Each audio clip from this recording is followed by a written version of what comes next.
یہ چھوڑ دی.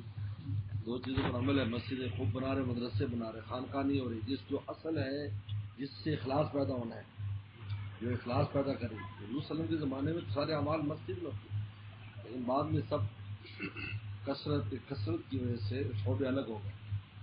مدرسے کے لیے الگ تعمیرات ہوں گی, وہ اسکول سے پڑھے, مسجد والے اپنے کام کریں. پہلے زمانے میں تو ایک ہی نظام جڑا ہوا تھا آپس میں. زیادہ خانقاہوں کی ضرورت ہے, اور اس کے بانی اور اس کو اٹھانے والے میرے مرشد ہیں. ماشاء اللہ ماشاء اللہ. ورنہ خانقاہیں تو تھیں, لیکن اکثر گاؤں دیہات کے اندر ہے. بڑے شہروں میں کسی نے ضرورت نہیں کی, ہمارے اور ناموں سے بنائی, خانقاہ لفظ استعمال نہیں کیا. میرے شیخ نے عین کراچی کے وسط میں خانقاہ امداد شرفیہ کا بورڈ لگا دیا, اور حضرت کو بڑی تکالیف اٹھانی پڑی. اتنے بدخواہوں نے جو ہے ان پر بدعتی ہونے کا فتویٰ لگایا, آپ کو پتہ نہیں. استفتاء تک بنور ٹاؤن میں بھی آئے. تو اللہ شکر وہاں غلام موجود تھے, ہم مفتی ولیم صاحب کے ہاتھ سے لینا چاہتے تھے. مفتی صاحب کی میں نے حضرت والد کے ساتھ ملاقات کرانے والا مفتی صاحب کی میں ہوں. ماشاء اللہ ماشاء اللہ. دعا دیتے ماشاء اللہ. بہت خوش ہوتے تھے. انہوں نے دیکھا, انہوں نے کہا یہ تو, انہوں نے کہا ہندوستان میں تو معروف چیز ہے خانقاہ امدادیہ. ان میں اقطاب ثلاثہ کے نام سے پورے بر صغیر مشہور تھے کہ 3 قطب رہتے.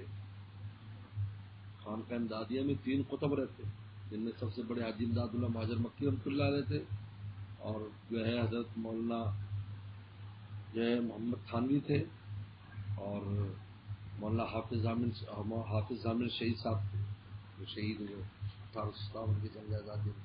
یہ 3 اقطاب ثلاثہ ان کو کہا جاتا ہے. بلکہ وہ حضرت ضامن شہید صاحب کا بالکل حجرہ شروع میں تھا خانقاہ, اور آگے جا کر محمد تھانوی صاحب کا تھا, اور آگے حاجی صاحب کا. جب بھی کوئی آدمی آتا ان کے پاس کہ جی میں میں آیا ہوں اللہ سیکھنے, فرماتے بھی اگر حقہ پینا ہو تو ہمارے پاس بیٹھو. حضرت حقہ پیتے. مسئلہ پوچھنا ہو تو مولانا محمد تھانوی صاحب سے پوچھو, اللہ سیکھنی ہے تو حاجی صاحب بڑے ہمارے, ان کے پاس جاؤ. اقطاب ثلاثہ 3 قطب مشہور تھی خانقاہ. رائے پور کی خانقاہ مشہور تھی, لیکن ہم پاکستان میں آئے, یہاں ایک اجنبی چیز بن گئی. علماء کرام نے جن کو اس بات کو چاہیے تھا اٹھاتے, انہوں نے خود پیچھے کر دیا, صرف بدعتیوں کی وجہ سے. بدعتیوں کی مخالفت میں اصل چیز سے بھی محروم ہو کر پیروں کا ناجا, پیروں کو برا کہنا, خانقاہوں کو برا کہنا, بزرگوں کو برا کہنا, بھائی یہ وتیرہ توحید کے نام پر ہم نے اپنوں کی بھی کاٹ کر دی. اعتدال کی راہ کھو بیٹھے. اصل کمال تو راہ اعتدال ہے, ورنہ کیا ہے, ایک طرف تو سبھی لگ سکتے ہیں, راہ اعتدال نہیں رہی. اس کا نتیجہ کیا نکلا, تزکیے کے کام سے محروم ہو گئے, صحبت اہل اللہ کی اہمیت ختم ہو گئی.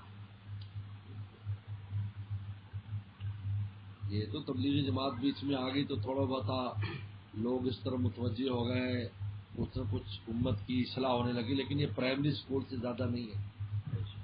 جیسا پرائمری اسکول میں بچے کو لکھنا پڑھنا ہوشیارا ہو جاتا ہے, اس طرح تبلیغی جماعت میں اب اس میں کمال پیدا کرنے کے لیے تو پھر آگے علماء کی صحبت اور ان سے سیکھنا ہوتا ہے, پھر کمال پیدا ہوتا ہے. اس سے کمال پیدا نہیں ہوتا. خود الیاس رحمۃ اللہ نے فرمایا ہم تو اس لیے یہ شروع کیے تاکہ ان 6 نمبروں کے بعد سیکھنے کے بعد اب کمال کی طرف متوجہ ہو. جب مسجد سے مناسبت ہو جائے گی, مدرسے سے مناسبت ہو جائے گی, تو مسجد کے اعمال اور مدارس کے اعمال میں جڑیں گے. دادا جو سمجھدار لوگ تھے جماعت کے, ادھر لے آؤ نا, ادھر لے آؤ, پھوک مار رہا تو خود ہی مار سکتے ہو تم لوگوں کی سورہ فاتحہ پڑھ کر مار دو اس کو. ڈاکٹر کو اچھے سے دکھاؤ نا. تو اب درجہ کمال کے لیے تزکیہ یزکی, اس لیے اللہ تعالیٰ نے جو تزکیے کا بیان ہے, جو باطنی صفائی, اس کا بیان تلاوت آیات کے بعد کیا ہے, اور تعلیم کتاب سے پہلے کیا کہ تعلیم کتاب اگر صحیح معنی میں چاہتے ہو تو تزکیہ کراؤ پہلے، اور دوسری جگہ پر تزکیوں کو بعد میں بیان کیا تعلیم کتاب کو پہلے. یہ تعلیم کتاب بھی اگر حاصل کر لی ہے نا تو تزکیے سے مستغنی نہیں ہو. ماشاءاللہ عالم بننے کے بعد تمہیں تزکیہ کرانا ہے. ماشاءاللہ. یہ ترتیبیں رکھی، پہلے ہو یا بعد میں ہو لیکن تزکیہ ضروری ہے. پھر تعلیم کتاب اور تعلیم حکمت یعنی کتاب اللہ اور حدیث اس کی حقیقت تم پر کھلے گی. جو بڑا مشہور واقعہ کہ حضرت شاہ فضل الرحمان صاحب گنج مراد آبادی رحمۃ اللہ علیہ بخاری شریف کا درس دیتے تھے. حضرت کے دو بڑے عظیم مشغلے تو اسی نسل میں منتقل کرتے تھے، ایک تفسیر پڑھانا اور ایک جو ہے وہ بخاری شریف حدثنا چلتا. حضرت ایک دفعہ اور اسی میں بیٹھنے والوں کو نسل منتقل ہو جاتے، یعنی کہ سمجھ میں آئے نا کوئی حدثنا اسی بھی نسل منتقل ہو رہے. حضرت پڑھ رہے ہیں بس کام ہو رہا ہے، سب کا کام پڑھنا ہے. تو رامپور کے غالباً ایک شیخ الحدیث آئے، رامپور کے شیخ الحدیث رامپور کے، انہوں نے دل میں سوچا کہ بخاری پڑھانا تو ہمارا کام ہے علماء کا، یہ صوفی بزرگ بیچارہ یہ کیا بخاری لے کے بیٹھ گئے. حضرت صاحب کش بہت تھے، فوراً کش ہو. نے فرمایا بھی آج بخاری آپ پڑھا دیں. نیچے اتر گئے، ان کو وہاں بٹھا دیا. جب وہ بیٹھ گئے تو ان سے بولا نہ جائے. اب حدثنا شروع ہوتا ہے تو اب سب انتظار کریں پہلے حدیث پڑھیں گے حدثنا فلان. تو عاجز ہو گئے اور نیچے اتر کر بیٹھ گئے، رونے لگے. تو حضرت دوبارہ تشریف فرمایا مولانا آپ نے ابھی تک بخاری کا جسم دیکھا ہے، بخاری کی روح نہیں دیکھی. میں نے اللہ سے کہا ان پر بخاری کی روح کھول دے تو آپ اس کا تحمل نہیں کر سکتے. اللہ اکبر. معلوم ہو کہ جو علوم ہوتے ہیں ان کے ظاہر اور باطن ہوتا ہے، اس کے اندر حقیقت کیا ہے. علوم ظاہری تو علوم ظاہری جو ہے بہت سے مستشرقین جو تھے، مستشرقین جو یہودی عیسائی تھے ہم میں رہ کر عالم بنے ہمارے خلاف کام کرنے کے لیے، اور بڑے جید عالم بنے. لیکن ان پر روح نہیں کھلی، ان کو اس علم نے فائدہ نہیں دیا اور وہ اللہ والے نہیں بنے، مسلمان نہیں ہوئے، کلمہ بھی نہیں پڑھا. اس لیے تزکیہ جو ہے اس کے لیے تزکیہ کے لیے خانقاہ ہے، وہ جگہ جہاں بیٹھ کر اللہ اللہ درویش لوگ اللہ اللہ کرے، یہ وہ تزکیہ، یہ تزکیے کی جگہ، اس کا نام خانقاہ ہے. تو پہلے سارے اشغال ایک جگہ ہوتے تھے. تو جس طرح مدرسے جو بنانا ہے، مدرسے بنائے جاتے ہیں الگ.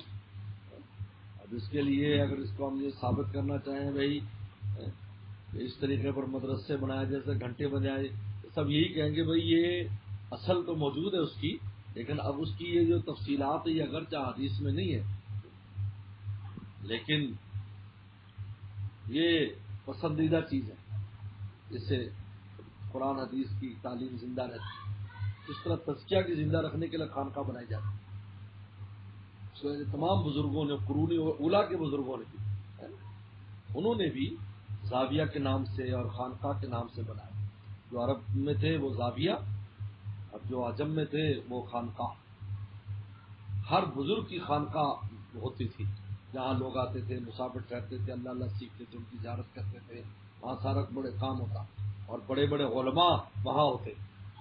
یہ نہیں ہے کہ صرف ان کے پاس عوام ہوتی، بڑے بڑے علماء جا کر فیضان حاصل کرتے ہیں اور ان کے کام میں معاون بنتے. اتنے بڑے بڑے لوگ گزرے ہیں تو ان کے مولانا جلال الدین رومی، مولانا اسام الدین معمولی آدمی نہیں تھا، خود مولانا رومی بہت بڑے آدمی تھے، بڑے عالم تھے. پھر اسام الدین ان کے خلیفہ تھے، وہ مولانا تھے، بہت بڑے عالم تھے اپنے زمانے کے. جو ان کے خلیفہ تھے اور جو ان کی وہ مصنوعی نقل کرتے تھے، وہ بولتے تھے تو لکھتے تھے، ساتھ ساتھ رہتے رہے. عبدالعزیز دباغ جو ہے بڑے عالم، ان کا جو خلیفہ تھے یا جن نے ان کے منصوب نقل کیے اور پورا عربی میں نقل کیا، اصل تو عربی میں ابریز کے نام سے، بعد میں وہ اردو میں ہوئے، وہ بہت بڑے عالم تھے، انہوں نے سارے عربی میں نقل کیا تھا. امام غزالی ہو گئے، ابن قاسم جیلانی، بڑے بڑے علماء تھے، انہوں نے زاویے بنائے تھے خانقاہ۔ تو آج یہ چیز نہ ہونے کی وجہ سے اس کا نتیجہ یہ ہے بس کہ آج تزکیے کے کام کی توجہ نہیں، کوئی جگہ نہیں ہے کہ جہاں انسان اللہ اللہ سیکھنے کے لیے بیٹھے جا کر، کوئی جگہ نہیں ہے۔ مسجدوں میں ایک مختلف فی ماحول ہے، کوئی پسند کرتا ہے، کوئی نہیں کرتا، کچھ ہے، تو کہاں جائے آدمی؟ مسجدوں میں سب حال یہ ہوا کھڑا ہے کہ کوئی ایک سنت کام کو بھی مل کے کرنے کے لیے تیار نہیں۔ یہ حالات ہے مسجدوں میں، کچھ بنا ہوا ہے، ہر آدمی کہتا نہیں یہ نہیں ہونا چاہیے۔ امام تھوڑا سا لیٹ کر دے تو کتنا چھوٹ چھڑا وہ مسجد میں کر دیتے نماز میں یا جمعے کے خطبے میں ہے۔ تو جہاں جو مسنون اعمال پر مانی تو وہاں پر تزکیے کام کون کرنے دیتا ہے؟ مدرسے ہیں تو مدرسے کے ماحول میں بھی یہ نہیں کہ تزکیے کا کام ہو سکے، کیونکہ مدرسے کا اور ماحول ہے، ضرب یضرب کا ماحول ہے، ضربا کا ماحول ہے، کیا کیسے ہوگا؟ الگ سے ایک جگہ جہاں سکون سے بیٹھ کر بزرگ کی سن میں بیٹھے، اللہ کی محبت کی بات سنیں اور دنیا کی تفکرات کو بالائے پیچھے چھوڑ کر وہاں صرف اللہ اللہ سیکھنے کے لیے آئے۔ اسی کا نام خانقاہ ہے۔ اہل دل کے دل سے نکلے آہ آہ، بس وہی اختر ہے اصلی خانقاہ۔ یہ میخانہ ہے، یہ اللہ کی محبت کا میخانہ کو خانقاہ کہا جاتا ہے، اللہ کی محبت سیکھی جاتی ہے۔ اس لیے ہمارے حضرت والا کے ہاں جب مدرسہ کھل گیا پھر حضرت کی پوری تمنا تھی کہ یہ مدرسہ یہاں سے الگ ہو جائے، تاکہ یہاں جو کام ہے، کیونکہ طالب علموں کا ایک اپنا ماحول ہوتا ہے، علمی ماحول الگ ہے، خانقاہی ماحول ہے۔ خانقاہ میں تو فکر کے ساتھ آتے ہیں کہ اپنی اصلاح کرائیں، اور وہاں پر تو ان کو یہ ہے کہ جی ہمیں سبق یاد کرنا ہے، سبق سنانا ہے انہیں، کیونکہ ان کا بھی وقت نہیں ہے۔ لیکن اگرچہ یہ ضروری ہے کہ آج اس زمانے میں جو طالب علم شروع سے ہی اہل اللہ کے پاس بھی آنا جانا رکھے تاکہ اخلاص سے علم حاصل کرے، جیسے ہم لوگوں نے کیا آغاز زمانی میں ہی اور آغاز تعلیم میں ہی بڑوں کے پاس آنا جانا شروع کر دیا۔ اللہ کا شکر ہے پھر علم کی جو حقیقت سمجھ میں آئی اور اس سے جو فائدہ ہوا وہ دوسرے عام طالب علم اس طرح کا فائدہ نہ اٹھا سکے، کیونکہ لکھا ہے سب نے کہ جو ذاکر طالب علم ہوتا ہے اس کے علم میں جو برکت ہوتی ہے وہ غیر ذاکر کے علم میں نہیں ہوتی۔ ذکر اذکار کی توجہ نہیں ہوتی جب تک کسی سے جوڑے نہ، تصویر پھیرنا تو آیا بھی سمجھتا ہے یہ کیا تصویر، ہمارے ساتھی بھی تھے، ہم بھی کہتے تھے یار تم بڑا صوفی بنے ہو یار، کیا صوفی بن گئے عربی سے زمانہ پر صوفی باتیں کرتے تھے، اب وہ کہتے یار تم صوفی لوگ اچھے رہ گئے ہیں۔